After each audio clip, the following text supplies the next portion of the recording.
Peradilan nomor 129 dibuka dan dinyatakan terbuka begini.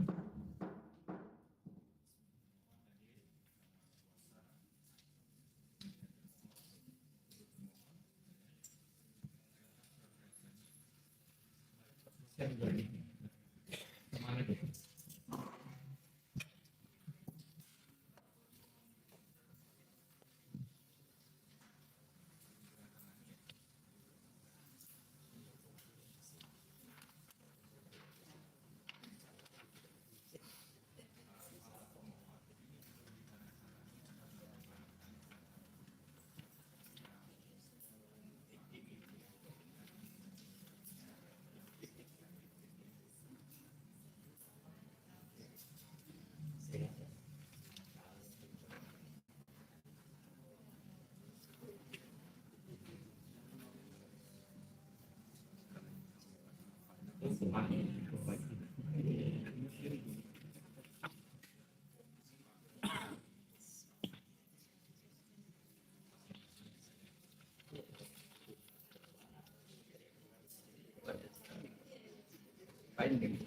Binding final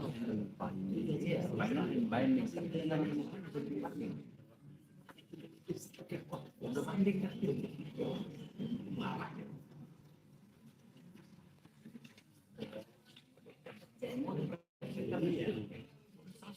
banding.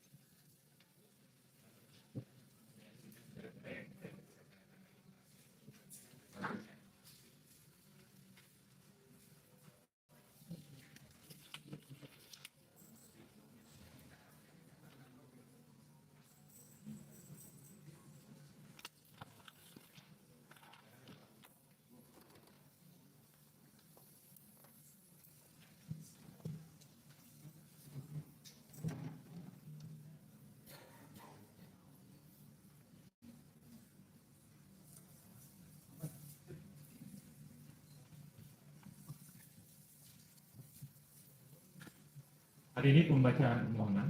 Silakan Pak dibacakan. Izin Yang Mulia kami bacakan dan nanti akan dibacakan secara bergantian oleh rekan-rekan kami yang lain. Bismillahirrahmanirrahim.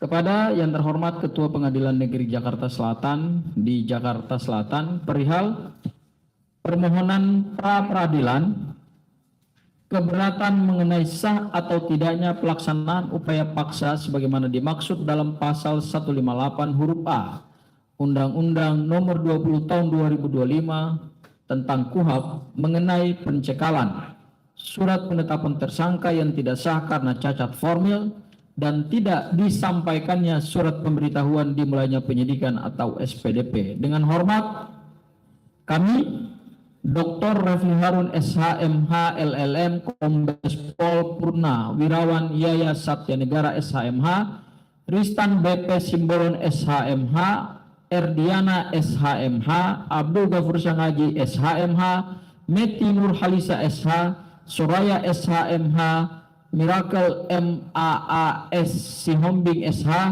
Najmi Salsabila GSH, Afandi SH, Budi Arianto SH, dan Hilda Waroka SH.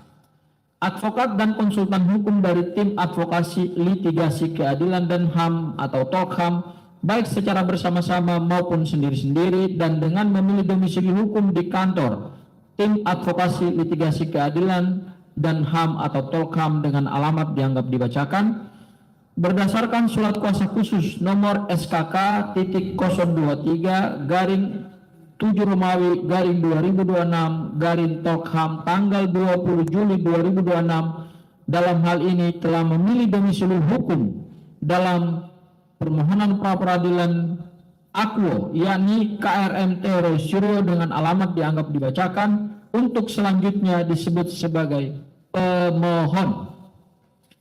bahwa pemohon mengajukan permohonan pra-peradilan terhadap Kapolda Metro Jaya CQ, Direskrimum Polda Metro Jaya CQ, Kasubdit Kamnek CQ, tim penyidik FAID dianggap dibacakan selaku termohon Kejaksaan Tinggi DKI Jakarta CQ, Aspidum Kejaksaan Tinggi DKI Jakarta CQ, Kajari Jakarta Selatan CQ, tim jaksa penuntut umum dalam perkara pidana FAID dianggap dibacakan selaku turut termohon.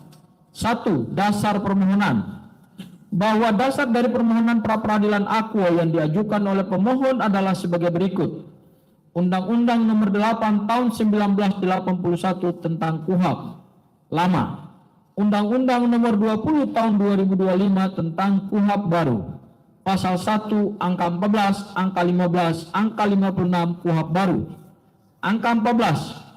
Upaya paksa adalah tindakan aparat penegak hukum berupa penetapan tersangka, penangkapan, penahanan, penggeledahan, penyitaan, pemberian surat, penyadapan, pemblokiran, serta larangan bagi tersangka atau terdakwa untuk keluar wilayah Indonesia dan berdasarkan ketentuan dalam undang-undang ini dalam rangka kepentingan penegakan hukum. Angka 14. Pra-peradilan adalah kewenangan pengadilan negeri untuk memeriksa dan memutus keberatan yang diajukan tersangka atau keluarga tersangka, korban atau keluarga korban, pelapor atau advokat atau pemberi bantuan yang diberi kuasa untuk mewakili kepentingan hukum tersangka atau korban atas tindakan penyidik dalam melakukan penyidikan atau tindakan penuntut umum dalam melakukan penuntutan menurut cara yang diatur dalam undang-undang ini. Angka 56. Hari adalah 24 hari jam. Hari adalah 24 jam. Pasal 89 huruf A dan huruf I KUHP baru. Bentuk upaya paksa meliputi A. Penetapan tersangka. I. Larangan bagi tersangka atau terdakwa untuk keluar wilayah Indonesia. Pasal 158 huruf A KUHP baru. Pengadilan negeri berwenang untuk memeriksa dan memutus sesuai dengan ketentuan dalam undang-undang ini mengenai A. Sah atau tidaknya pelaksanaan upaya paksa. Pasal 160 ayat 1 KUHP baru. Ayat 1. Permohonan pemeriksaan mengenai sah atau tidaknya pelaksanaan upaya paksa sebagaimana dimaksud dalam pasal 158 huruf A diajukan oleh tersangka, keluarga tersangka atau advokatnya kepada ketua pengadilan negeri dengan menyebutkan alasannya. Pasal 163 ayat 1 junto ayat 2 junto ayat 3 huruf A dan B KUHP baru. Ayat 1. Acara pemeriksaan pra-peradilan ditentukan sebagai berikut. A. Dalam jangka waktu 3 hari terhitung sejak permintaan diterima hakim yang ditunjuk menetapkan hari sidang. B. Dalam memeriksa dan memutus permohonan sebagaimana dimaksud dalam pasal 160 sampai dengan pasal 162, hakim mendengar keterangan baik dari tersangka atau advokatnya, keluarga tersangka, pihak yang berkepentingan, penyidik atau penuntut umum. C. Pemeriksaan sebagaimana dimaksud dalam huruf B dilakukan secara cepat dan di dalam jangka waktu paling lama 7 hari terhitung sejak permohonan dibacakan. Hakim harus sudah menjatuhkan putusannya. D. Dalam keadaan termohon tidak hadir sebanyak 2 kali persidangan, pemeriksaan pra-peradilan tetap dilanjutkan dan termohon dianggap melepaskan haknya. E. Selama pemeriksaan sebagaimana dimaksud dalam huruf C belum selesai, pemeriksaan pokok perkara di pengadilan tidak dapat diselenggarakan. F. Dalam hal putusan pra-peradilan menetapkan upaya paksa yang dilakukan oleh penyidik dan atau penuntut umum dinyatakan tidak sah, hal lain yang terkait dengan upaya paksa tersebut agar dilakukan pemulihan dalam jangka waktu paling lama 3 hari setelah putusan pengadilan. Huruf G.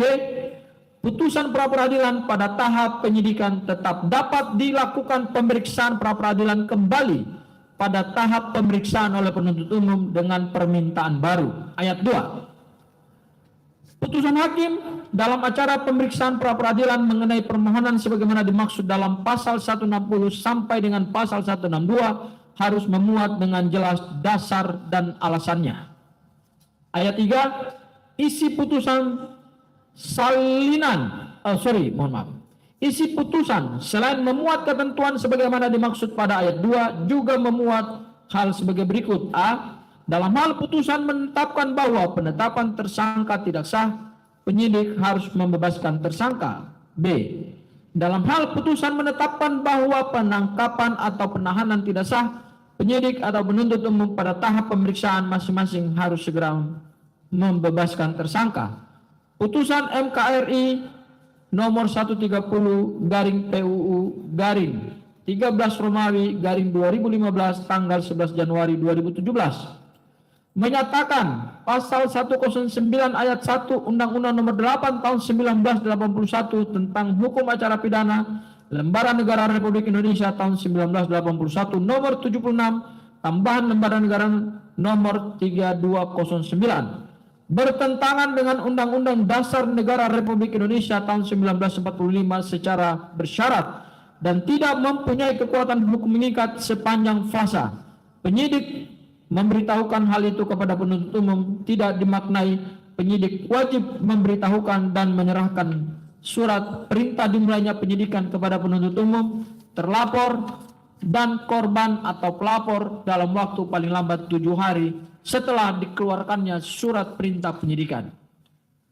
Pasal 160 ayat 1 KUHP baru. Ayat 1. Pemberitahuan dimulainya penyidikan oleh penyidik kepada penuntut umum dikirimkan dalam jangka waktu paling lama 7 hari setelah penyidikan dimulai. Asas negara hukum Fight pasal 1 ayat 3 Undang-Undang Dasar 1945 tentang Reichstag yang merupakan prinsip di mana hukum menempatkan posisi tertinggi supremasi hukum sehingga seluruh tindakan negara adalah harus berdasarkan peraturan perundang-undangan, menjamin hak asasi manusia serta menuntut persamaan di hadapan hukum dan yang mencakup keadilan, kepastian hukum dan pemisahan kekuasaan dengan asas-asas utama sebagai berikut. Asas supremasi hukum, supremacy of law, bahwa hukum adalah kekuasaan tertinggi, tidak ada kekuasaan absolut dan semua tindakan harus memiliki dasar hukum. Asas perlakuan yang sama di muka umum, equality before the law, bahwa setiap warga negara termasuk aparatur pemerintah memiliki kedudukan yang setara di depan hukum. Asas legalitas, due process of law, bahwa setiap tindakan pemerintah harus didasarkan pada peraturan perundang-undangan yang sah dan berlaku.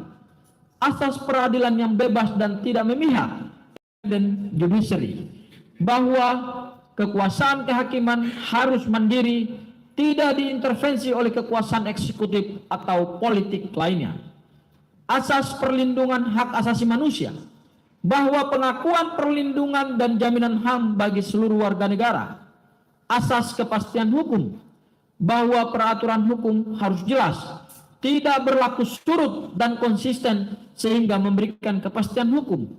Asas pemisahan atau pembagian kekuasaan, bahwa adanya pembagian fungsi kekuasaan cabang eksekutif, legislatif, dan yudikatif untuk menghindari kesewenang-wenangan. Asas equality before the law, Fight pasal 28 ayat 1 junto pasal 28I ayat 2 Undang-Undang Dasar 1945 yang menjamin setiap orang berhak atas pengakuan, perlindungan, dan kepastian hukum yang adil tanpa diskriminasi. Implementasinya mencakup perlakuan setara di mata aparat, akses bantuan hukum gratis bagi warga miskin, serta proses peradilan yang imparsial tanpa memandang status sosial, ras, dan jabatan. Dan bahwa penerapan asas equality before the law meliputi hal-hal sebagai berikut. Proses hukum imparsial, bahwa aparat penegak hukum, polisi, jaksa, hingga hakim wajib menangani perkara berdasarkan bukti, bukan berdasarkan jabatan atau kekayaan seseorang, menghilangkan fenomena hukum tajam ke bawah, tumpul ke atas.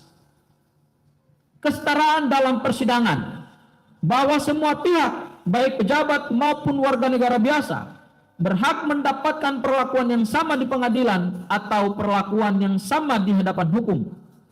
Kemudian penghapusan diskriminasi, bahwa hukum tidak boleh membedakan individu berdasarkan ras, gender, agama, dan atau latar belakang lainnya. bahwa penerapan asas-asas ini merupakan konsekuensi Indonesia sebagai negara hukum atau Reichsstaat yang menjunjung tinggi supremasi hukum dan persamaan hak asasi manusia, dan setiap orang berhak bebas dari perlakuan yang bersifat diskriminatif atas dasar apapun dan berhak mendapatkan perlindungan terhadap perlakuan yang bersifat diskriminatif itu. Pasal 5 dan pasal 10 ayat 1 Undang-Undang Nomor 48 Tahun 2009 tentang Kekuasaan Kehakiman Veit Asas Ius Purianovic. Pasal 5 menegaskan bahwa kewajiban hakim dan hakim konstitusi untuk menggali, mengikuti dan memahami nilai-nilai hukum serta rasa keadilan yang hidup dalam masyarakat. Pasal ini menjamin peradilan yang progresif, tidak hanya terpaku pada hukum tertulis, tetapi juga hukum tidak tertulis demi keadilan. Ayat 1. Hakim dan hakim konstitusi wajib menggali, mengikuti dan memahami nilai-nilai hukum dan rasa keadilan yang hidup dalam masyarakat. Ayat 2. Hakim dan hakim konstitusi harus memiliki integritas dan kepribadian yang tidak tercela, jujur, adil, profesional, dan berpengalaman di bidang hukum. Ayat 3. Hakim dan hakim konstitusi wajib menaati kode etik dan pedoman perilaku hakim. Pasal 10 ayat 1. Pengadilan dilarang menolak untuk memeriksa, mengadili, dan memutus suatu perkara yang diajukan dengan dalih bahwa hukum tidak ada atau kurang jelas, melainkan wajib untuk memeriksa dan mengadilinya. Undang-Undang Nomor 6 Tahun 2011 tentang Keimigrasian, pasal 91 ayat 2 huruf C. Ayat 2, Menteri melaksanakan pencegahan berdasarkan huruf C, permintaan Kepala Kepolisian Negara Republik Indonesia sesuai dengan ketentuan peraturan perundang-undangan. Pasal 94 ayat 3, keputusan pencegahan keputusan pencegahan disampaikan kepada orang yang dikenai pencegahan paling lama 7 hari sejak tanggal keputusan ditetapkan. Pasal 97 ayat 1. Jangka waktu pencegahan berlaku paling lama 6 bulan dan setiap kali dapat diperpanjang paling lama juga 6 bulan. Ayat 2. Dalam hal tidak ada keputusan perpanjangan masa pencegahan atau pencegahan atau pencekalan tersebut berakhir demi hukum. Kedua, legal standing pemohon. Bahwa legal standing dari pemohon adalah seseorang yang telah ditetapkan sebagai tersangka Veit pasal 1 angka 15, Junto pasal 160 ayat 1 KUHP, dan saat ini pemohon telah ditetapkan sebagai tersangka oleh termohon terhitung sejak tanggal 7 November 2025 berdasarkan Veit bukti P1 surat ketetapan nomor S.S-4-1899-11 Ditreskrimum Polda Metro Jaya tentang penetapan tersangka tertanggal 7 November 2025. Pasal 1 angka 15 dianggap dibacakan. Pasal 160 ayat 1 juga dianggap dibacakan. Kemudian bahwa sehingga dengan demikian legal standing pemohon yang telah berstatus tersangka adalah telah memenuhi persyaratan sebagai pemohon permohonan pra peradilan. Angka 3, kompetensi relatif pengadilan negeri. Bahwa permohonan pra peradilan ini diajukan oleh pemohon kepada Pengadilan Negeri Jakarta Selatan oleh karena kedudukan atau domisili dari termohon adalah berada dalam wilayah hukum Pengadilan Negeri Jakarta Selatan, bahwa terhadap diri pemohon telah dilakukan penyidikan, pencekalan, dan penetapan sebagai tersangka oleh termohon, dan kesemuanya dilakukan di lokasi kantor termohon, yakni Polda Metro Jaya, Ditreskrimum Subdit Kamnek, Jalan Jenderal Sudirman Kavling 55 Jakarta Selatan. Maka pengadilan negeri yang berwenang untuk memeriksa dan mengadili permohonan pra peradilan akuo adalah Pengadilan Negeri Jakarta Selatan. 4. Alasan permohonan pra peradilan. Bahwa dalam permohonan pra peradilan akuo, maka yang menjadi alasan dari permohonan adalah sebagai berikut. Penyidikan yang tidak sah karena melanggar putusan Mahkamah Konstitusi nomor 130 PU 13 Romawi garing 2015 tanggal 11 Januari 2017 junto pasal 60 ayat 1 KUHP baru karena surat perintah penyidikan nomor SP.Sidik garing 94 garing angka Romawi 1 garing 2026 di Treskrimum Polda Metro Jaya tanggal 15 Januari 2026 dan surat perintah penyidikan nomor SP.Sidik garing 1043 garing angka 1 Romawi garing 2026 di Treskrimum Polda Metro Jaya tanggal 30 Maret 2026 tidak pernah disampaikan kepada tersangka inkasu pemohon sehingga tindakan penyidik atau inkasu termohon dapat dikategorikan melakukan pelanggaran formil dan berpotensi terjadinya penyalahgunaan wewenang yang merujuk pada kewajiban hukum penyampaian surat pemberitahuan dimulai penyidikan atau SPDP dan asas kepastian hukum. Berikutnya pencekalan yang tidak sah yang diketahui berdasarkan surat ini (5.gr.03.04 datar 1204 tanggal 11 Desember 2025 perihal penarikan sementara paspor RI atas nama KRMT Rosuryono Diprojo yang telah lewat waktu dan harus dinyatakan tidak sah karena tidak pernah pula disampaikan kepada tersangka inkasu pemohon dan tidak pernah disampaikannya surat pencekalan merupakan pelanggaran administratif serius terhadap prosedur yang diatur undang-undang dan melanggar hak-hak hukum tersangka. Kemudian terakhir adalah penetapan tersangka yang tidak sah. Oleh karena adanya cacat formil pada surat nomor B.7475 Romawi res 1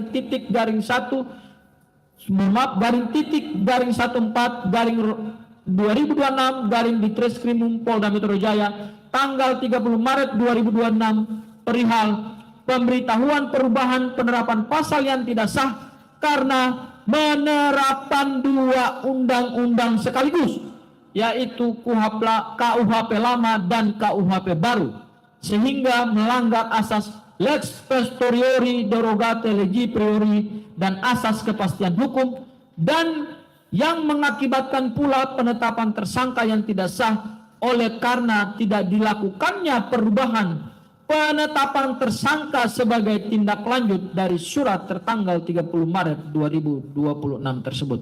Izin yang mulia akan dilanjutkan oleh rekan saya yang lainnya. Izin yang mulia kami sampaikan, kami lanjutkan.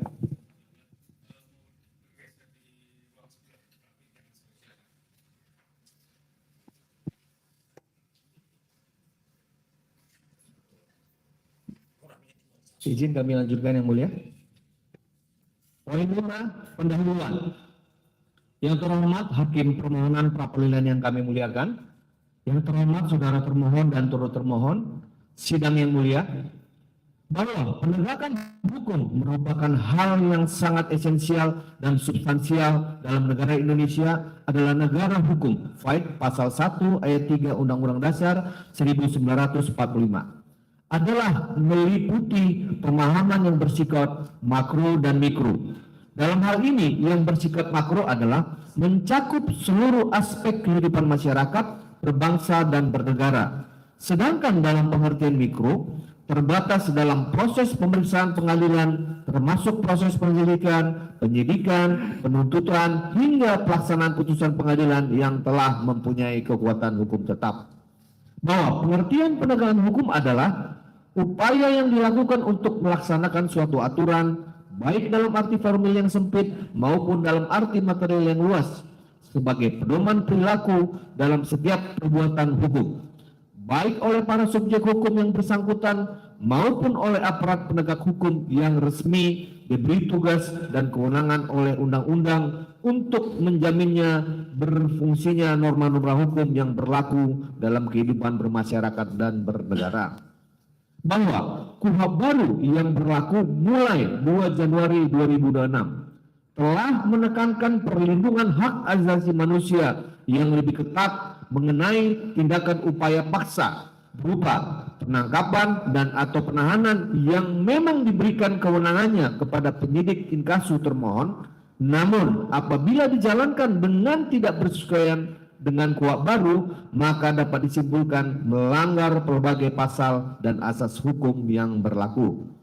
Bahwa selain daripada itu, termohon sepatutnya pula memahami asas detention as a last resort, atau penahanan adalah sebagai upaya terakhir, yakni upaya paksa penahanan seharusnya hanya dilakukan jika benar-benar diperlukan, dan seharusnya penahanan digunakan sebagai kebutuhan penyidikan, sehingga harus dimaknai adanya pelanggaran pula terhadap asas nemo iudex in causa sua, yang berarti tidak ada orang yang boleh bersikap subjektif, atau dengan kata lain, penyidik in casu termohon harus objektif dan tidak boleh menunjukkan subjektivitas.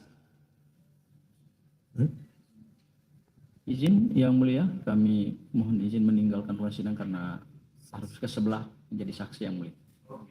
Makasih Yang Mulia.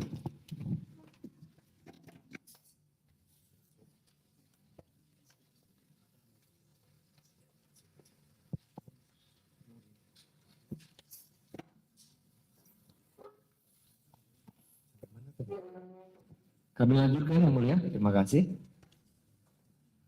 Bahwa selain itu termohon melakukan pelanggaran karena tidak menyampaikan surat pemberitahuan dimulainya penyidikan atau SPDP kedua dan ketiga kepada pemohon. Padahal penyampaian setiap SPDP baru merupakan kewajiban hukum yang wajib diserahkan paling lambat 7 hari sejak diterbitkan. Sehingga tindakan termohon adalah jelas-jelas telah melanggar putusan MK nomor 130 garing PUU garis sambung 13 Romawi garing 2015 tanggal 11 Januari 2017 junto pasal 60 ayat 1 KUHP baru. Dan atas diri pemohon telah dikenakan tindakan pencekalan yang tidak sah oleh karena tidak pernah disampaikan oleh termohon kepada pemohon, sehingga melanggar pasal 94 ayat 3 Undang-Undang Keimigrasian, serta diketahui saat ini telah tindakan pencekalan dimaksud kalaluarsa berdasarkan Fight pasal 97 ayat A Jungto ayat 2 Undang-Undang Keimigrasian. Bahwa permohonan peradilan akuo diajukan oleh pemohon berdasarkan itikat baik atau good faith dan sama sekali bukan dimaksudkan untuk menunda-nunda pemeriksaan perkara pidana pokok yang nantinya akan digelar di Pengadilan Negeri Jakarta Timur, namun semata-mata hanya untuk mengajukan pembelaan diri awal dari pelanggaran HAM serta dari penzoliman yang terjadi yang secara kasat mata. Semoga Yang Mulia Hakim Pra-Peradilan berkenan untuk secara arif dan bijak mempertimbangkan seluruh dalil serta alat bukti yang diajukan oleh pemohon dalam permohonan pra-peradilan aku. 6. Latar belakang permohonan pra-peradilan aku. Bahwa pemohon akan terlebih dahulu menguraikan secara singkat kronologis penyidikan perkara pidana yang diajukan permohonan pra-peradilan aku, yakni sebagai berikut. Bahwa Presiden ke-7 RI, Insinyur Joko Widodo atau Jokowi secara resmi telah melaporkan beberapa orang ke Polda Metro Jaya pada tanggal 30 April 2025. Berdasarkan laporan polisi dengan nomor LP garing B garing 2831 garing 4 Romawi garing 2005 garing SPKT garing Polda Metro Jaya atas nama pelapor Insinyur H. Joko Widodo, yakni diantaranya terhadap KRMT Roy Suryo Noto Diprojo Inkasu pemohon dan beberapa orang lainnya dengan 5 pasal yang dilaporkan, yakni pasal 310 KUHP lama yang saat ini telah menjadi pasal 433 KUHP baru, pasal 31 KUHP lama yang saat ini telah menjadi pasal 434 KUHP baru, pasal 27A Undang-Undang tentang ITE, pasal 32 ayat 1 Undang-Undang tentang ITE, pasal 35 Undang-Undang tentang ITE. Bahwa namun ternyata terdapat beberapa orang lain yang secara melawan hukum juga melaporkan pemohon, dan beberapa orang lainnya yakni berdasarkan laporan polisi sebagai berikut. Nomor kami akan dibacakan tanggal 23 April 2025 atas nama pelapor Andi Kurniawan yang melaporkan dugaan pasal 160 KUHP lama, nomor LP kami angkat dibacakan tanggal 26 April 2025 atas nama pelapor Lecumanan yang melaporkan dugaan pasal 160 KUHP lama dan pasal 28 ayat 2 Undang-Undang ITE. Nomor LP kami anggap dibacakan tanggal 5 Mei 2025 atas nama pelapor Maret Samuel Sweken yang melaporkan dugaan pasal 160 KUHP lama. Bahwa oleh karena ketiga orang pelapor dimaksud tidak memiliki legal standing atau tidak memiliki keterkaitan atau tidak memiliki hubungan hukum apapun terkait dengan peristiwa ramainya pemberitaan ijazah palsu Presiden ke-7 RI Joko Widodo. Dan yang lebih aneh dan janggal, ketiga pelapor mengaku sebagai korban dalam peristiwa pemberitaan ijazah palsu Jokowi Presiden ke-7 RI. Bahwa selanjutnya KRMT Roy Suryonoto Diprojo dan kawan-kawan telah ditetapkan sebagai tersangka berdasarkan surat penetapan tersangka nomor S.Tab-S/4/1899/11 Romawi /2025 Dit Reskrimum Polda Metro Jaya tanggal 7 November 2025. File bukti P1 dan dinyatakan sebagai klaster 2 dalam perkara pidana dimaksud dan dengan disangka melanggar berbagai pasal, yakni pasal 310 KUHP lama yang saat ini telah menjadi pasal 433 KUHP baru, pasal 31 KUHP lama yang saat ini telah menjadi pasal 434 KUHP baru, pasal 27A Undang-Undang tentang ITE, pasal 32 ayat 1 Undang-Undang tentang ITE, pasal 35 Undang-Undang tentang ITE, pasal 28 ayat 2 Undang-Undang tentang ITE yang telah dinyatakan dicabut dan telah berubah menjadi pasal 243 KUHP baru. Dan dengan tercantum para pelapor dengan legal standing sebagai korban sebanyak 4 orang, yakni sebagai berikut: 1. Insinyur Joko Widodo, 2. Andi Kurniawan, 3. Lecumanan, 4. Samuel Sweken. Bahwa selanjutnya pula pemohon telah diperiksa sebagai tersangka pada tanggal 13 November 2025. File bukti P2. Surat panggilan nomor S.PGL-S/5.1/9486/11 Romawi /2025 Romawi /2025 Ditreskrimum Polda Metro Jaya tertanggal 7 November 2025. Dan pemohon sangat kooperatif dan telah selesai diperiksa serta selanjutnya telah dikenakan wajib lapor untuk 1 kali seminggu oleh termohon hingga saat dilakukannya penangkapan atas diri pemohon pada hari Jumat tanggal 19 Juni 2026 lalu, dan telah dijalankan dengan tertib dan penuh disiplin, yakni pemohon melapor pada waktunya ke Mapolda Metro Jaya in casu termohon, meskipun sesungguhnya file pasal 108 ayat 6 KUHP hanya mengatur bahwa wajib lapor hanya diberlakukan terhadap tersangka yang berstatus tahanan kota, sedangkan faktanya terhadap pemohon tidak diberlakukan penahanan. Bahwa selain itu pula, pemohon melalui tim penasihat hukumnya telah meminta BAP, berita acara pemeriksaan, ketika diperiksa sebagai tersangka, baik secara lisan maupun secara tertulis. File bukti P3 surat nomor 007/12 Romawi /2025 Tokham tanggal 12 Desember 2025 perihal pemberitahuan jadwal ahli dan permintaan speech perkara kedua serta permintaan BAP selaku tersangka, dan bukti P3A surat nomor 001/1 Romawi /2006 Tokham tanggal 15 Januari 2026 perihal permohonan splitsing berkas perkara antar tersangka. Poin ketujuh, batu uji tindakan abuse of power yang dilakukan oleh termohon.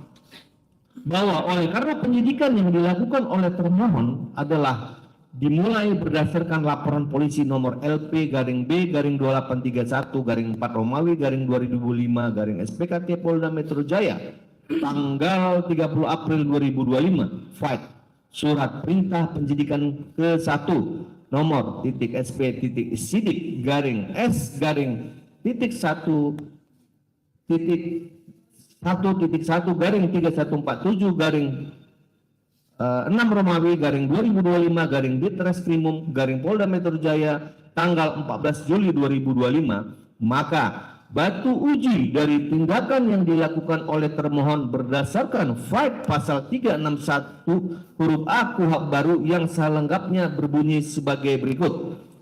Pasal 361 huruf A. Pada saat undang-undang ini mulai berlaku, A. Perkara tindak pidana yang sedang dalam proses penyidikan atau penuntutan, penyidikan atau penuntutannya diselesaikan berdasarkan ketentuan dalam Undang-Undang Nomor 8 Tahun 1981 tentang Hukum Acara Pidana dalam Lembaga Negara Republik Indonesia tahun 1981 Nomor 76 atau tambahan Lembaran Negara Republik Indonesia Nomor 3209. Bahwa sehingga dengan demikian maka batu uji yang digunakan adalah peraturan perundang-undangan sebagai berikut. Batu uji atas pelanggaran penyampaian SPDP surat perintah dimulai penyidikan adalah putusan MK nomor 130 garing PUU garis sambung 13 Romawi garing 2015 tanggal 11 Januari 2017 yang juga dilanjutkan dengan pasal 60 ayat 1 KUHP baru, mengingat sesungguhnya pelanggaran yang terjadi adalah atas penyampaian SPDP kedua tanggal 15 Januari 2026 dan SPDP ketiga tanggal 30 Maret 2026, di mana KUHP baru telah mulai berlaku pada tanggal 2 Januari 2026. Batu uji atas pelanggaran tindakan pencekalan adalah Undang-Undang Nomor 6 Tahun 2011 tentang keimigrasian. Batu uji atas cacat formil dari penetapan tersangka adalah asas kepastian hukum serta dokumen terkait mengenai penetapan tersangka nomor S/TAP S/4 garing 1899 garing 11 Romawi garing 2025 garing Ditreskrimum garing Polda Metro Jaya tanggal 7 November 2025 dan surat nomor B garing 7475 garing 3 Romawi garing Res .1.14 garing 2026 garing Ditreskrimum tanggal 30 Maret 2026 perihal pemberitahuan perubahan penerapan pasal. Izin yang mulia dilanjutkan oleh rekan kami. Terima kasih. Mohon izin melanjutkan yang mulia. Bismillahirrahmanirrahim.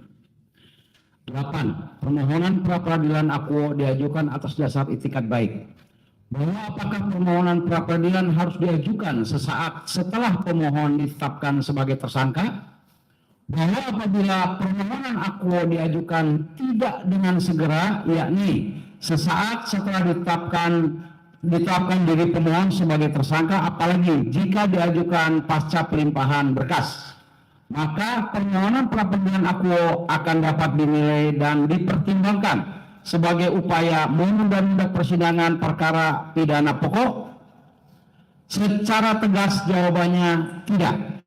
Oleh karena penilaian seperti itu adalah bertentangan dengan semangat pembaruan hukum dan pemohon telah diberikan hak untuk mengajukan permohonan pra peradilan yang dijamin oleh PAID pasal 163 ayat 1 huruf E KUHP baru, dan kedudukan hukum telah berbalik di mana justru pemeriksaan pokok perkara di pengadilan yang tidak dapat diselenggarakan selama sidang pra peradilan belum selesai diputus, sehingga esensi material dan pengawasan horizontal tetap wajib diperiksa secara komprehensif. Bahwa apabila dipertimbangkan untuk dilakukan penolakan atas pemeriksaan permohonan pra peradilan akuo dengan alasan pemohon terlambat mengajukan permohonan atau dianggap menunda pemeriksaan sidang pokok dan atau setelah pelimpahan berkas adalah bertentangan dengan semangat perlindungan hak asasi manusia, dan seharusnya esensi permohonan tetap diperiksa secara utuh sebagai bentuk pengawasan horizontal dan berpotensi mencederai rasa keadilan serta melanggar asas due process of law. Bahwa berbeda dari rezim KUHP lama di mana pra peradilan otomatis gugur begitu sidang pokok dimulai PAID pasal 82 ayat 1 huruf D, maka KUHP baru berupaya melindungi proses kontrol yudisial agar tidak serta-merta dieliminasi oleh pelimpahan berkas oleh karena pra peradilan berfungsi sebagai pengawasan horizontal judicial security guna memastikan penyidik tidak melakukan tindakan sewenang-wenang termasuk dalam hal menetapkan pasal berlapis yang tidak relevan secara elementer dengan fakta perbuatan tersangka. Bahwa oleh karena pra-peradilan berfungsi sebagai kontrol yudisial yang efektif terhadap tindakan penyidik agar tidak sewenang-wenang, maka esensi ini harus diperiksa secara objektif dan tanpa tergesa-gesa dan tetap memeriksa keterkaitan alat bukti dengan tiap pasal yang disangkakan untuk melindungi hak asasi tersangka, bukan dibatasi secara sempit atau bersifat administratif semata.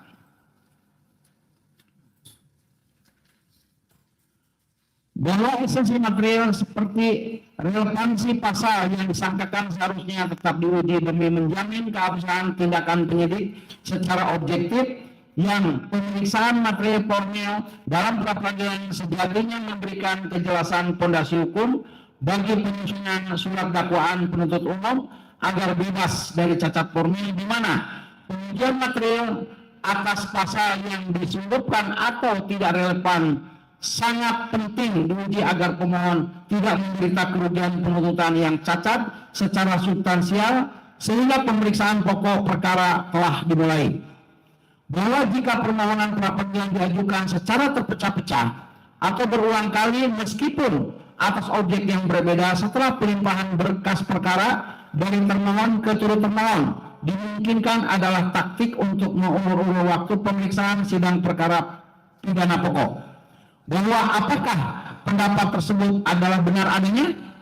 Bahwa sesungguhnya permohonan pra-peradilan diajukan secara terpecah-pecah atau berulang kali dengan objek yang berbeda adalah keterbatasan waktu pemeriksaan pra-peradilan yang harus diputus dalam waktu 7 hari, namun ditambah dengan pembatasan waktu pemeriksaan terhadap alat bukti oleh hakim, sehingga pembatasan waktu pemeriksaan secara ketat oleh hakim justru mencederai prinsip keadilan substantif dan menghilangkan fungsi kontrol konstruktif terhadap validitas konstruksi hukum penyidikan sebelum memasuki pemeriksaan pokok perkara.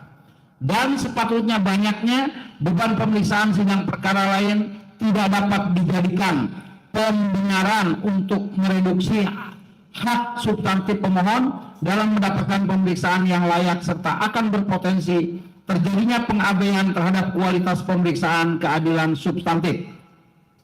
Bahwa sepatutnya hakim wajib mempertimbangkan seluruh dalil serta alat bukti yang diajukan oleh pemohon, oleh karena mengabaikannya berarti melanggar kewajiban yuridis untuk membuat putusan dan berdasarkan prinsip hukum acara, dan senyatanya hakim tidak boleh menolak memeriksa perkara dengan alasan undang-undang tidak ada atau kurang jelas, Pait pasal 10 ayat 1 Undang-Undang Nomor 48 Tahun 2009 tentang kekuasaan kehakiman. Oleh karena apabila mengabaikan pemeriksaan esensi perkara dengan alasan administratif setara dengan pelanggaran asas ius curia nobis dan prinsip hukum yang menyatakan bahwa hakim dianggap tahu akan semua hukum dan sepatutnya hakim wajib untuk menggali, mengikuti, dan memahami nilai-nilai hukum serta rasa keadilan yang hidup di dalam masyarakat. Sehingga jika hukum tertulis tidak mengaturnya, hakim tidak boleh diam, melainkan harus menemukan hukumnya.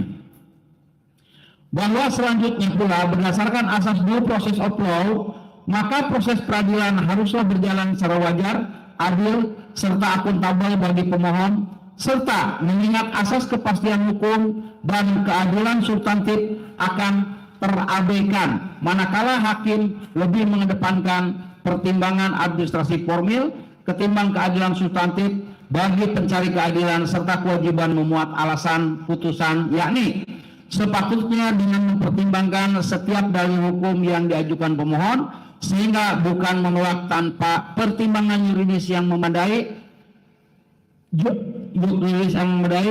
on poldendo domestic junto asas kontradiktori formen.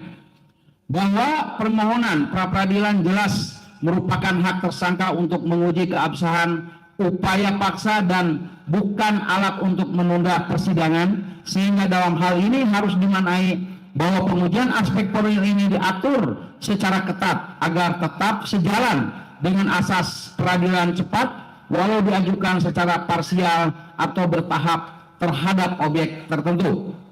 Dan mengingat pasal-pasal yang dikenakan oleh termohon dan akan didakwakan terhadap pemohon dan telah didakwakan terhadap tersangka lain dalam berkas perkara terpisah spacing dan yang telah menjalani sidang pemeriksaan perkara pidana pokok selaku terdakwa yakni Dr. Tipausia Tiasuma adalah sama atau identik dan Dr. Tipausia Tiasuma telah melakukan perlawanan dan telah dikabulkan oleh Pengadilan Negeri Jakarta Timur. Paid bukti P4 print out berita ini pertimbangan hakim menyatakan dakwaan Dr. Tipa batal demi hukum. Yang pada pokoknya berisi berita mengenai kutipan. Pengadilan Negeri Jakarta Timur menyatakan surat dakwaan penuntut umum nomor perkara PDM garis mendatar 133 garing M.1.14 garing EOH.2 garing 06 garing 2026 tanggal 22 Juni 2026 atas nama terdakwa Dr. Tipausia Tiasuma batal demi hukum. Putusan tersebut tertuang dalam putusan sela nomor 301 garing P.B garing 2026 garing PN JKT tim setelah majelis hakim menerima perlawanan tim advokat terdakwa sepanjang mengenai batal demi hukumnya surat dakwaan. Akibat putusan itu pemeriksaan perkara tidak dilanjutkan dan berkas perkara dikembalikan kepada penuntut umum dan seterusnya. Bahwa sehingga demikian dapat dipastikan terhadap surat dakwaan yang sama dan identik maka majelis hakim yang sama akan mengabulkan perlawanan yang dilakukan oleh pemohon.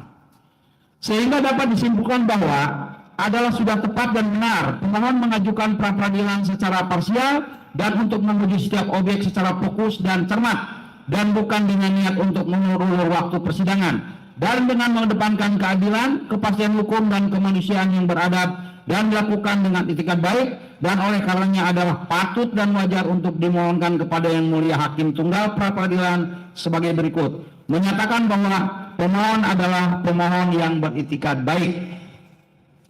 Pencekalan bahwa selanjutnya akan disampaikan upaya paksa berupa tindakan larangan bagi tersangka atau terdakwa untuk keluar wilayah Indonesia atau pencekalan yang baru diketahui oleh pemohon berdasarkan paid bukti P5 surat nomor ini titik 5.gr.03.04 garis mendatar 1204 tanggal 11 Desember 2025 perihal penarikan sementara paspor RI atas nama KRMT Roy Suryo Noto di Projok. Bahwa berdasarkan bukti P5 tersebut di atas, maka diketahui pula adanya SK Kapolri nomor Ket garing 1893 garing 12 Romawi garing 2025 tanggal 10 Desember 2025 tentang pencegahan dalam perkara pidana yang terhitung sejak 11 Desember 2025 sampai dengan 11 Juni 2026. Maka berdasarkan paid pasal 94 ayat 3 Undang-Undang nomor 6 tahun 2011 tentang keimigrasian, penyidik inkasu termohon yang meminta pencegahan wajib menyampaikan keputusan tersebut kepada orang yang dicegah paling lambat 7 hari sejak tanggal ditetapkan dan ketentuan ini diatur secara spesifik dengan batasan waktu yang ketat untuk memberikan kepastian hukum bagi warga negara antara lain sebagai berikut. Bahwa surat keputusan pencegahan wajib disampaikan kepada orang yang dikenal pencegahan paling lambat 7 hari sejak tanggal keputusan ditetapkan. Bahwa pemberitahuan harus diberikan melalui keputusan tertulis oleh pejabat yang berwenang. Bahwa dokumen tertulis tersebut minimal harus memuat nama, jenis kelamin, tempat dan tanggal lahir atau umur, foto, alasan pencegahan. Bahwa pemberitahuan secara tertulis ini berfungsi sebagai bentuk perlindungan hak asasi manusia agar warga negara mendapatkan kepastian hukum sehingga dengan tanpa adanya pemberitahuan resmi dari pihak yang meminta pencekalan inkasu pemohon, maka tentunya pihak yang dicekal tidak dapat mengajukan hak pembelaan diri atau keberatan dan hal yang sangat bertentangan dengan semangat dan jiwa KUHP.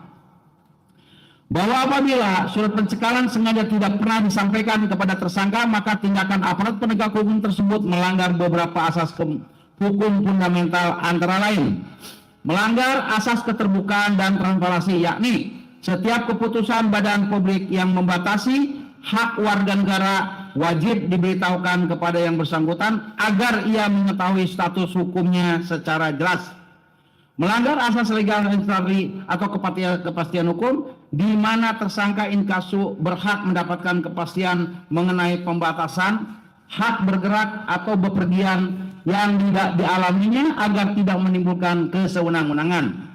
Melanggar asas due process of law, proses hukum yang adil.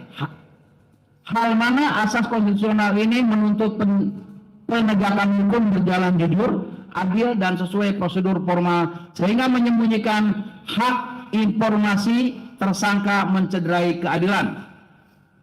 Melanggar asas right to behave, hak untuk membela diri, yaitu tersangka inkasu pemohon kehilangan kesempatan untuk mengajukan keberatan secara tertulis atau melakukan perlawanan hukum jika tidak pernah tahu dirinya dicekal. Bahwa secara hukum surat pencekalan dimaksud demi hukum telah gugur atau tidak berlaku lagi sejak pertengahan Juni 2026 berdasarkan Pasal 97 Undang-Undang Nomor 6 Tahun 2011 tentang keimigrasian yang selengkapnya berbunyi sebagai berikut. Pasal 97 Ayat 1. Jangka waktu pencegahan berlaku paling lama 6 bulan dan setiap kali dapat diperpanjang paling lama 6 bulan. Ayat 2. Dalam hal tidak ada keputusan perpanjangan masa pencegahan pencekalan berakhir demi hukum. Bahwa oleh karena masa berlakunya telah habis dan tidak ada perpanjangan dari termohon dan penyerahan tersangka dan barang bukti tahap 2 ke jaksa penuntut umum pada tanggal 22 Juli 2026 telah terlaksananya dengan tanpa adanya perpanjangan pencekalan lanjutan terhadap diri pemohon, maka tidak dapat dimaknai secara otomatis mengaktifkan kembali atau memperpanjang surat pencekalan yang sudah kedaluarsa tersebut. Bahwa dengan demikian berdasarkan uraian tersebut di atas maka dapat disimpulkan sebagai berikut. Bahwa tindakan pencekalan yang dilakukan oleh termohon melalui surat keputusan Kapolri nomor Kep/1893/12/2025 tanggal 10 Desember 2025 tentang pencegahan dalam perkara pidana yang terhitung sejak 11 Desember 2025 sampai dengan 11 Juni 2026 adalah tidak sah. Bahwa pencekalan atas diri pemohon berdasarkan surat keputusan Kapolri nomor Kep/1893/12/2025 tanggal 10 Desember 2025 tentang pencegahan dalam perkara pidana yang terhitung 11 Desember 2025 sampai dengan 11 Juni 2026 adalah telah kedaluarsa sejak 12 Juni 2026. Bahwa sehingga dengan demikian adalah patut dimohonkan kepada Yang Mulia Hakim Tunggal Pra-Peradilan Akuo sebagai berikut. Menyatakan bahwa tindakan pencekalan yang dilakukan oleh termohon adalah tidak sah. Menyatakan bahwa pencekalan atas diri pemohon oleh karena telah kedaluarsa harus dinyatakan tidak berlaku lagi. Mohon izin dilanjutkan sama rekan kami. Angka 10, cacat formil dan material penetapan tersangka dan surat perubahan pengenaan pasal berakibat penetapan tersangka yang tidak sah. Bahwa penetapan sebagai tersangka atas diri pemohon yang dilakukan oleh termohon adalah berdasarkan surat ketetapan nomor S.4/1899/11 Romawi /2025/Ditreskrimum/Polda Metro Jaya tentang penetapan tersangka tanggal 7 November 2025 dan pasal-pasal yang dikenakan adalah sebagai berikut. Pasal 310 KUHP Lama, Pasal 311 KUHP Lama, Pasal 27A Undang-Undang tentang ITE, Pasal 32 Ayat 1 Undang-Undang tentang ITE, Pasal 35 Undang-Undang tentang ITE, Pasal 28 Ayat 2 Undang-Undang tentang ITE. Bahwa namun demikian, berdasarkan surat nomor B/7475/3 Romawi /Res.1.14/2026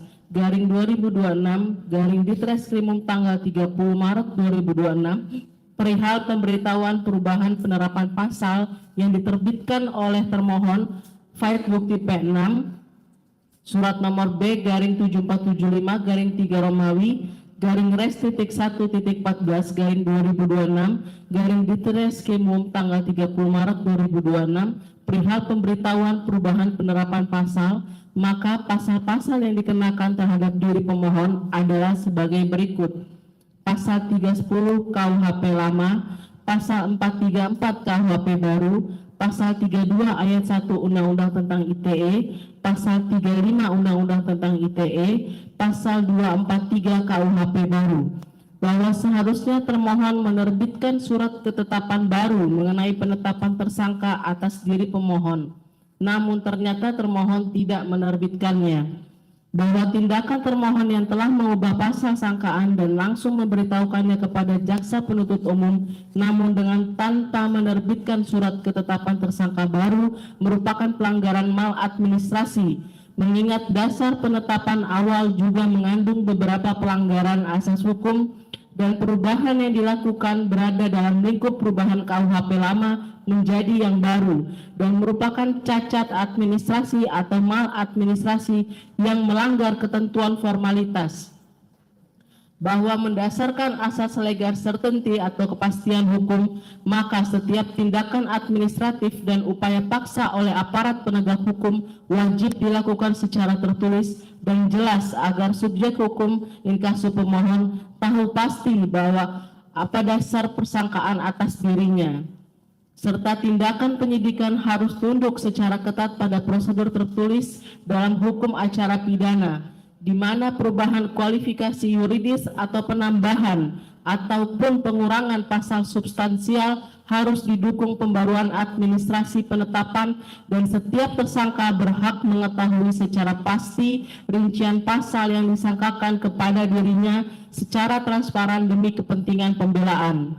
Bahwa sehingga dengan demikian maka telah terjadi cacat formil atas penetapan tersangka atas diri pemohon dengan hanya mendasarkan surat ketetapan nomor S.Tab garing S-4 garing 1899 garing 11 Romawi garing 2025 garing Ditreskrimum garing Polda Metro Jaya tentang penetapan tersangka tanggal 7 November 2025 oleh karena tidak diterbitkan surat ketetapan baru setelah diterbitkannya surat nomor B garing 7475 garing 3 Romawi garing res titik 1.14 garing 2026 garing Ditreskrimum tanggal 30 Maret 2026 perihal pemberitahuan perubahan penerapan pasal. Bahwa selanjutnya terdapat cacat materi pula pada surat nomor B garing 7475 garing 3 Romawi garing res titik 1.14 garing 2026 garing Ditreskrimum tanggal 30 Maret 2026 perihal pemberitahuan perubahan penerapan pasal yakni pengenaan pasal 310 KUHP lama untuk pencemaran nama baik. Namun untuk pencemaran nama baik dengan unsur fitnah malah dikenakan pasal 434 KUHP baru. Bahwa mengenakan pasal 310 KUHP lama dan pasal 434 KUHP baru secara bersamaan dalam satu berkas perkara dan atau pada surat dakwaan harus dinyatakan tidak cermat dan atau berpotensi membuat dakwaan batal demi hukum. Oleh karena aparat penegak hukum harus tunduk pada asas hukum peralihan dan asas kepastian hukum.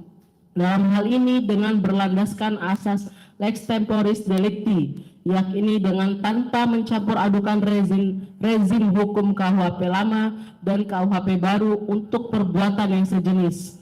Bahwa sehingga dengan demikian maka dapatlah disimpulkan hal sebagai berikut. Bahwa penetapan tersangka atas diri pemohon adalah cacat formil dan cacat material oleh karena telah terjadi maladministrasi dan yang juga telah mencampur adukan rezim hukum KUHP lama dan KUHP baru untuk perbuatan yang sejenis. Bahwa sehingga dengan demikian adalah patut dimohonkan kepada Yang Mulia Hakim Tunggal Pra-Peradilan Akuo sebagai berikut. Menyatakan bahwa penetapan tersangka atas diri pemohon adalah tidak sah sehingga harus dinyatakan batal demi hukum. menyatakan bahwa surat ketetapan nomor S.4/1899/11 Romawi /2025 Ditreskrimum Polda Metro Jaya tentang penetapan tersangka tanggal 7 November 2025 dan surat nomor B/7475/3 Romawi /1.1.14/2026 Ditreskrimum tanggal 30 Maret 2026 perihal pemberitahuan perubahan penerapan pasal untuk dibatalkan. 11. Tidak disampaikannya SPDP kepada pemohon merupakan pelanggaran atas putusan Mahkamah Konstitusi nomor 130/PUU/13 Romawi /2015 tanggal 11 Januari 2017 bahwa pasal 109 ayat 1 KUHP lama berbunyi sebagai berikut. Dalam hal penyidik telah memulai melakukan tindakan penyidikan suatu peristiwa tindak pidana, penyidik memberitahukan hal itu kepada penuntut umum. Bahwa pasal 60 ayat 1 KUHP baru berbunyi sebagai berikut. Pemberitahuan dimulainya penyidikan oleh penyidik kepada penuntut umum dikirimkan dalam jangka waktu paling lama 7 hari setelah penyidikan dimulai. Bahwa oleh karenanya harus dimaknai setelah adanya pemberitahuan dimulainya penyidikan telah menjadi langkah awal bagi turut termohon untuk melakukan kegiatan pra penuntutan perkara yang merupakan sarana koordinasi fungsional antara termohon dengan turut termohon selaku pengendali perkara dominus litis. Adapun kegiatan pra penuntutan itu sendiri adalah tindakan turut termohon untuk mengikuti perkembangan penyidikan setelah menerima pemberitahuan dimulainya penyidikan dari termohon, dan juga untuk mempelajari atau meneliti kelengkapan berkas perkara hasil penyidikan yang diterima dari penyidik serta memberikan petunjuk guna dilengkapi oleh termohon untuk dapat menentukan apakah berkas perkara tersebut lengkap atau tidak. Bahwa Mahkamah Konstitusi melalui putusannya nomor 130/PUU/13 Romawi /2015 tidak hanya sekedar memberikan perubahan kepada rumusan pasal 109 ayat 1 KUHP lama, akan tetapi juga memberikan penekanan atas konsep hukum acara pidana yang berlaku, dan memang keberadaan putusan membawa problematika tersendiri dalam hukum acara pidana Indonesia yang berlaku selama ini, sehingga kajian terhadap surat pemberitahuan dimulainya penyidikan atau SPDP penting dilakukan berdasarkan asas hukum acara pidana dan jaminan hak asasi manusia. Bahwa dengan demikian maka secara jelas dan tegas dapat dipahami bahwa Negara Kesatuan Republik Indonesia telah mengatur dan memberikan jaminan sebagai negara hukum kepada segenap warga negaranya agar surat perintah penyidikan wajib disampaikan kepada jaksa penuntut umum, pelapor, dan terlapor selambat-lambatnya dalam waktu 7 hari sejak diterbitkannya oleh penyidik, agar hak-hak konstitusional dari pelapor dan terlapor yang telah dijamin oleh Undang-Undang Dasar 1945 tidak dilanggar dalam suatu proses penegakan hukum yang berbasis Pancasila sebagai sumber dari segala sumber hukum. Bahwa sebagaimana yang kita ketahui, putusan Mahkamah Konstitusi adalah bersifat final dan binding, erga omnes, serta imperatif, sehingga tidak untuk ditafsirkan kembali dan atau dibuat penafsiran sendiri oleh pelaksana undang-undang, sehingga putusan Mahkamah Konstitusi RI nomor 130/PUU/13 Romawi /2015 tanggal 11 Januari 2017 memuat suatu perintah atau instruksi kepada penegak hukum, dalam hal ini penyidik dalam suatu perkara pidana, adalah wajib melakukan tindakan sebagai berikut. A. Memberitahukan dan menyerahkan SPDP atau surat pemberitahuan atau perintah dimulainya penyidikan kepada pihak-pihak, yakni penuntut umum, terlapor, dan korban atau pelapor. B. Tindakan sebagaimana pada angka 1 di atas, yakni pemberitahuan SPDP kepada pihak-pihak dimaksud adalah paling lambat atau selambatnya adalah 7 hari sejak dikeluarkannya surat perintah penyidikan. Bahwa oleh karena putusan Mahkamah Konstitusi RI adalah tidak diperkenankan untuk ditafsirkan lain, sehingga SPDP harus diserahkan kepada pihak-pihak yang disebutkan dan juga bukan disampaikan kepada keluarganya, serta SPDP dimaksud harus merupakan surat yang ditujukan berupa asli, bukan berupa tembusan saja. Karena para pihak yang secara jelas dan tegas disebutkan adalah pihak yang memiliki kepentingan dan keterkaitan secara langsung. Bahwa adanya penyempurnaan hukum acara pidana yang diatur dalam KUHP adalah bertujuan agar masyarakat dapat menghayati hak dan kewajibannya dan agar dapat dicapai serta ditingkatkan pembinaan sikap para pelaksana penegak hukum sesuai dengan fungsi dan wewenang masing-masing ke arah tegaknya hukum, keadilan, dan perlindungan yang merupakan pengayoman terhadap keluhuran harkat serta martabat manusia, ketertiban, dan kepastian hukum demi tegaknya Republik Indonesia sebagai negara hukum sesuai dengan Pancasila dan Undang-Undang Dasar 1945.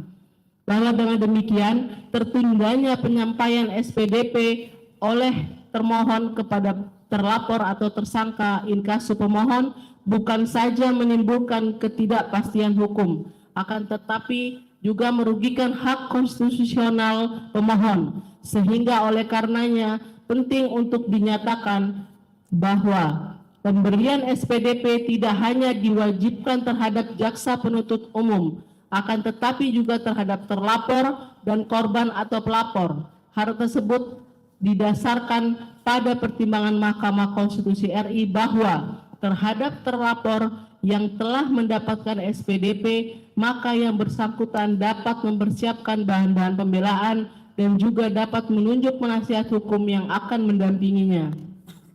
Sedangkan bagi korban atau pelapor dapat dijadikan momentum untuk mempersiapkan keterangan atau bukti yang diperlukan dalam pengembangan penyidikan atas laporannya.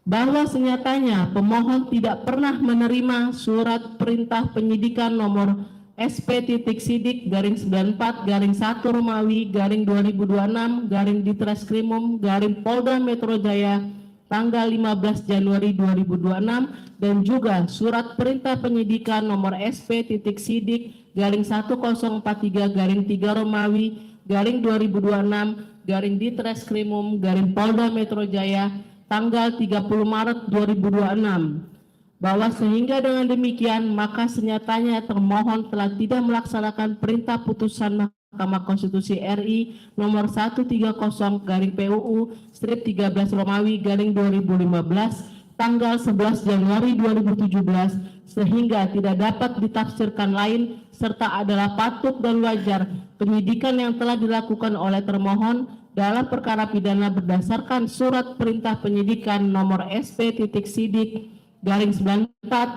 Romawi _2026 Ditreskrimum Polda Metro Jaya tanggal 15 Januari 2026 dan juga surat perintah penyidikan nomor SP.Sidik-1043-3 Romawi _2026 Ditreskrimum Polda Metro Jaya tanggal 30 Maret 2026 haruslah dinyatakan bahwa penyidikan yang dilakukan oleh termohon adalah tidak sah oleh karena telah dilakukan secara melawan hukum sehingga harus dinyatakan batal demi hukum.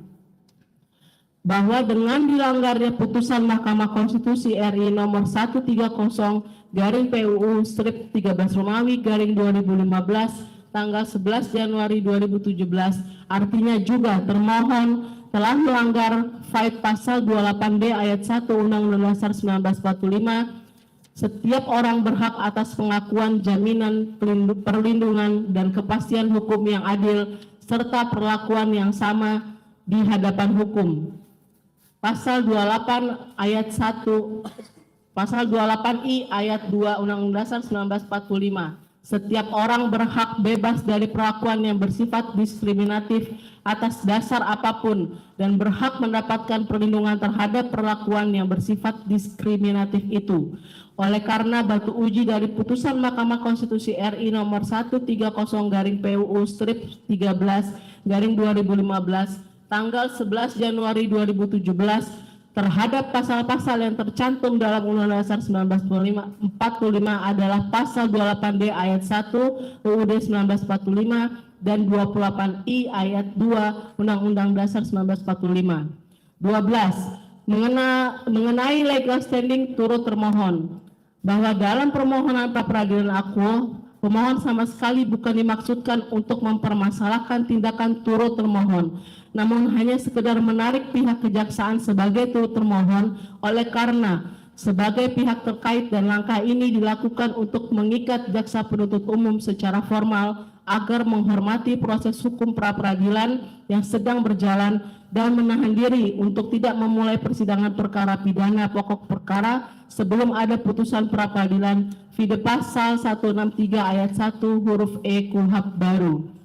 Bahwa turut termohon diadopsi dari hukum acara perdata Reglement of the Recording atau RV oleh karena pihak turut termohon ditarik demi kelengkapan formalitas gugatan atau permohonan fight asas plurimulitis konsorsium agar putusan hakim nantinya mengikat bagi semua instansi yang menyentuh perkara tersebut. Bahwa terdapat asas hukum yang mendasari yakni sebagai berikut: asas dominus litis atau pengendali perkara, yakni asas yang menyatakan bahwa jaksa penuntut umum adalah pemilik dan pengendali tunggal sebuah perkara pidana untuk dapat diajukan ke persidangan, dan oleh karena jaksa penuntut umum memegang otoritas penuh terhadap kelanjutan berkas perkara setelah pelimpahan tahap 2, maka penarikannya sebagai turut termohon dalam pra peradilan akuo sangat beralasan karena tindakan hukum selanjutnya dari jaksa penuntut umum berdampak langsung pada nasib hukum pemohon. Asas integrasi atau Integrated Criminal Justice System atau sistem peradilan pidana terpadu, yakni bahwa proses penegakan hukum dari penyidikan yang dilakukan oleh termohon hingga penuntutan yang merupakan wewenang turut termohon adalah satu kesatuan yang berkelanjutan yang tidak terpisahkan, sehingga penarikan jaksa penuntut umum sebagai turut termohon mencerminkan keterhubungan ini, dan juga agar jaksa penuntut umum inkasu turut termohon mengetahui bahwa hulu dari perkara yang dipegangnya sedang diajukan permohonan pra peradilan.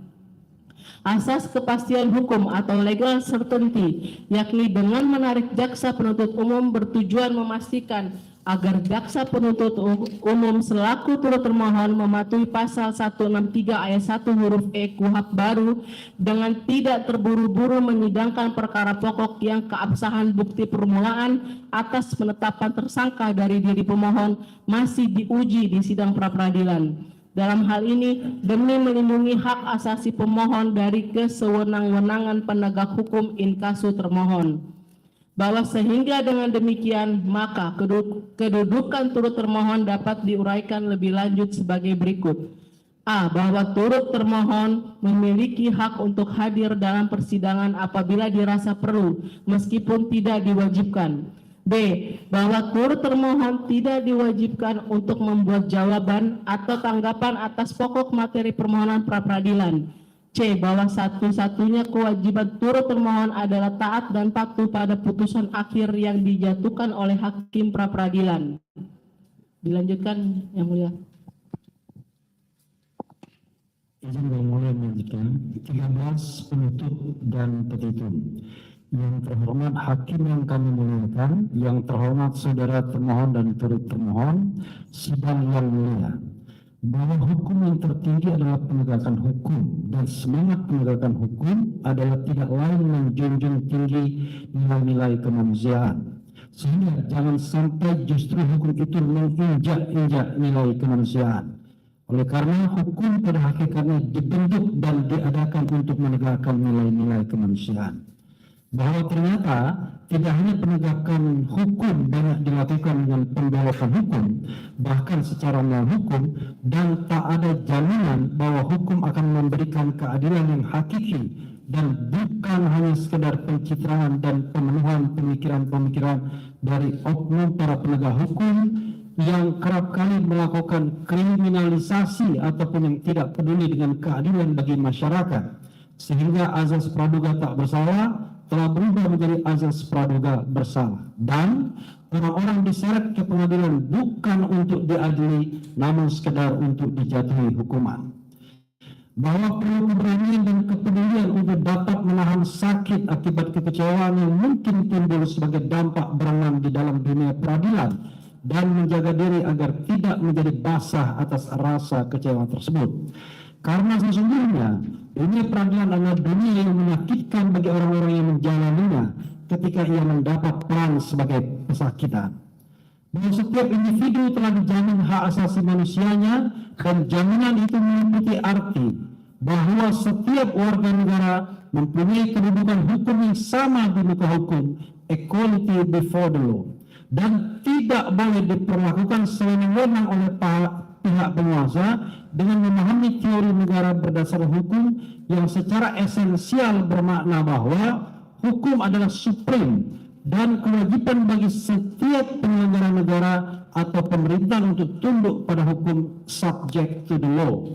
Sehingga dengan demikian adalah wajib dipahami bahwa tidak ada kekuasaan di atas hukum, above the law, karena semuanya harus ada di bawah hukum, under the rule of law. Yang berarti tidak boleh ada kekuasaan yang sewenang-wenang, arbitrary power, atau penyalahgunaan kekuasaan, misuse or abuse of power. Bahwa KUHP yang mengakomodasi kepentingan hak dan asasi garis miring privasi setiap orang, dan harus dipahami bahwa dalam setiap tindakan atau upaya paksa secara menghukum dan atau HAM terhadap siapapun adalah tidak dibenarkan karena merupakan perlakuan sewenang-wenang. Sehingga dalam hal ini, mengapa tim kuasa hukum pemohon tetap bersikeras untuk mengajukan permohonan pra peradilan akuo, padahal senyatanya tim kuasa hukum menyadari bahwa suatu permohonan pra peradilan adalah tidak mudah untuk dikabulkan. Bahwa kami ingin menyampaikan ke sidang yang mulia bahwa tim kuasa hukum adalah para sarjana hukum yang memiliki niat untuk menjadi penegak hukum yang komit dengan penegakan hukum, berintegritas, memiliki kompetensi, berani menyatakan yang benar dalam penegakan hukum, serta memiliki kepedulian dan menjalankan profesi kami selaku advokat. Dan meskipun pada akhirnya seakan-akan tim kuasa hukum mungkin saja akan memperoleh predikat pihak yang mengada-ada dan mempersulit proses peradilan, namun sesungguhnya tim kuasa hukum menunjukkan komitmennya dan dengan itikat baik serta semangat untuk mendukung penegakan hukum yang bersih dan bukan dengan semangat rekayasa kriminalisasi, serta dengan tujuan mengangkat harkat dan martabat serta nilai-nilai kemanusiaan dari pemohon sekiu tersangka selaku individu yang wajib memperoleh pembelaan atas terjadinya abuse of power yang dilakukan terhadap dirinya. Demikianlah disampaikan permohonan pra peradilan perkara akuo berdasarkan uraian tersebut di atas yang diajukan oleh pemohon. Maka dengan segala kerendahan hati dan demi tegaknya hukum di negara kita tercinta ini, mengajukan permohonan kepada yang terhormat Ketua Pengadilan Negeri Jakarta Selatan, Sekil yang mulia Hakim Tunggal yang akan memeriksa dan mengadili permohonan pra peradilan akuo, agar berkenan untuk memberikan putusan sebagai berikut. 1. Mengabulkan permohonan pra peradilan dari pemohon untuk seluruhnya. 2. Menyatakan bahwa pemohon adalah pemohon yang beritikat baik. 3. Menyatakan bahwa tindakan pencekalan terhadap diri pemohon yang dilakukan oleh termohon berdasarkan Surat Keputusan Kapolri nomor /1893/12 Romawi /2025 tanggal 10 Desember 2025 tentang pencegahan dalam perkara pidana yang terhitung sejak 11 Desember 2025 sampai dengan 11 Juni 2026 junto surat nomor IMI-5.03.04/1204 tanggal 11 Desember 2025 perihal penarikan sementara paspor RI atas nama KRMT Roy Suryonoto Diprojo adalah tindakan pencekalan yang juga adalah tidak sah. 4. Menyatakan bahwa pencekalan atas diri pemohon berdasarkan Surat Keputusan Kapolri nomor /1893/12 Romawi /2025 tanggal 10 Desember 2025 tentang pencegahan dalam perkara pidana yang terhitung sejak 11 Desember 2025 sampai dengan 11 Juni 2026 adalah telah kedaluarsa dan tidak berlaku lagi. 5. Menyatakan bahwa penetapan tersangka atas diri pemohon adalah tidak sah oleh karena telah menjadi cacat formil dan cacat material dan atau telah menjadi maladministrasi oleh karena telah mencampur adukan rezim hukum KUHP lama dan KUHP baru untuk perbuatan sejenis sehingga harus dinyatakan batal demi hukum. 6. Menyatakan bahwa penyidikan yang dilakukan oleh termohon adalah tidak sah oleh karena melanggar putusan MK nomor 130-PU/13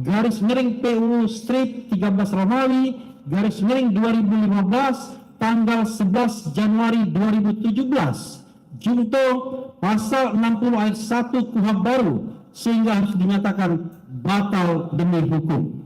7. Menetapkan surat ketetapan nomor S/TAP/1899/11 Romawi /2025 Ditreskrimum Polda Metro Jaya tentang penetapan tersangka tanggal 7 November 2025.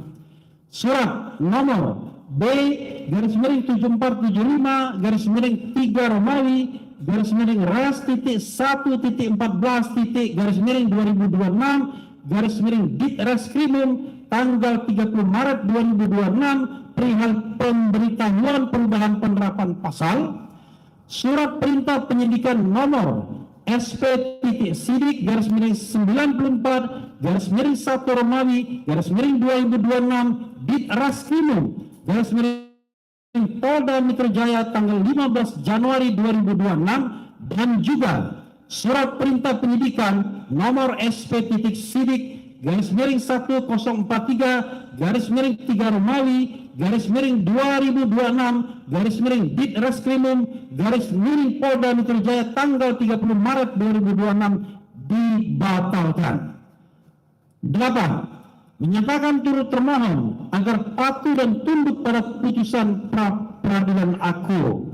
9. Memulihkan harkat, martabat, nama baik pemohon seperti keadaan semula. 10. Membebankan ongkos perkara sesuai dengan peraturan yang berlaku. Atau apabila yang terhormat Ketua Pengadilan Negeri Jakarta Selatan CQ yang mulia Hakim Tunggal yang menerima dan memeriksa permohonan pra-peradilan perkara aku berpendapat lain, mohon putusan seadil-adilnya. Ex Ako et Bono. Hormat kami, tim kuasa hukum pemohon KRNT Roy Suryonoto Diprojo, Kantor Hukum Tokham, Refli Harun, Yaya Satya Negara, Ristan BP Simbolon, Erdiana, Abdul Ghafur Sangaji, Meti Nurhalisa, Soraya, Miracle MAAS Sihombing, Najmi Salsabila, G. Afandi, Budi Arianto, Hilda Waroka. Terima kasih yang mulia. Wassalamualaikum warahmatullahi wabarakatuh.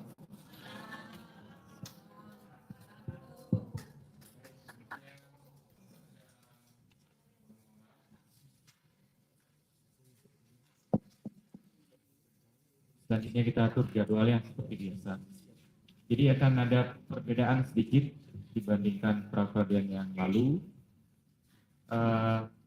Besok itu seharusnya jawab jinawab, jawaban replik.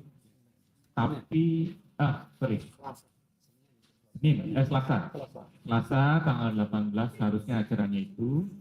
Tapi saya bisa memulai persidangan pagi jam 9, kemudian menundanya, baru kemudian membuka kembali sekitar pukul 3 sore. Ya, jadi kalau nanti pukul 3 sore dibacakan replik, kemudian kami tunda beberapa jam, itu nanti akan malam sekali dupliknya. Sehingga saya atur duplik itu akan dibacakan pagi hari tanggal 19, kemudian dilanjutkan dengan pembuktian. karena setelah duplik kan tidak ada jawab Nawabel, ya, tidak ada persoalan sebetulnya. Jadi itu saja perubahannya ya. Jadi Selasa 18 Agustus itu jawaban pukul 9, Pak ya, belum tepat waktu. Replik pukul 3 sore. Ini juga buat rekan-rekan wartawan ya, supaya tidak perlu menanyakan hal ini kepada juru bicara atau siapa, silakan dicatat. Nanti di SPP juga ada. Pukul 3 sore. Duplik hari Rabu tanggal 19 Agustus pukul 9 dilanjutkan dengan pembuktian pemohon. Kamis 20 Agustus itu pembuktian termohon dan turut termohon pukul 9 juga. Kesimpulan Jumat tanggal 21 Agustus ini siang saja ya, pukul 1 gitu ya, paling lambat setengah 2 gitu kesimpulan.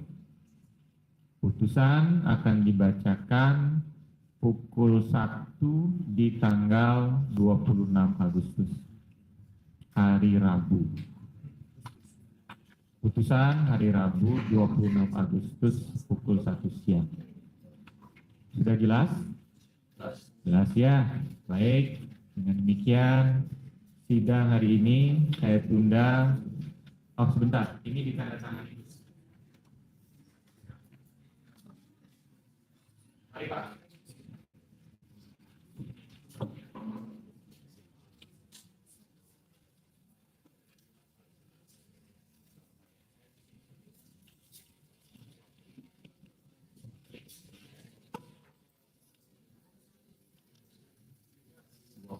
Siang. Sementara direkturnya. Ya.